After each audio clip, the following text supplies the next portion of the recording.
Amigos, há muita gente que não se importa em ter conhecimento de Deus. E olha que Deus vem atraí-la com laços de amor, afeto de misericórdia, para mudar a vida daquela pessoa, mas ela não se importa. E o que é que vai acontecer, missionário? Vamos perguntar a palavra de Deus? Romanos 1, versículo 28, diz assim: E como eles se não importaram de ter conhecimento de Deus, assim Deus os entregou um sentimento perverso para fazer coisas que não convêm.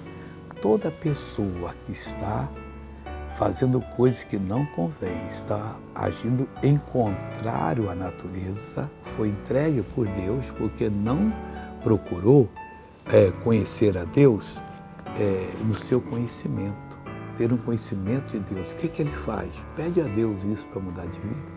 Deus vai mudar você, tenho certeza. Veja essa pessoa que foi abençoada e eu já volto. Eu dei derramo nesse joelho, né? Inchou muito, tirou água 2 vezes, e nesse também tirou água. Eu não dobrava a minha perna. Quanto tempo?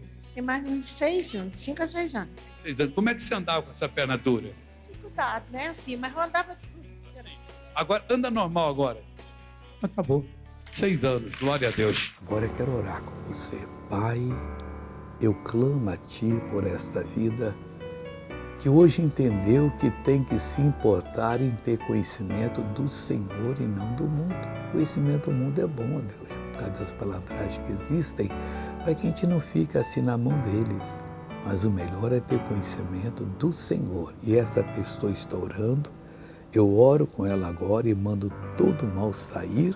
Vai embora mal, em nome de Jesus. Seja abençoado e bom dia.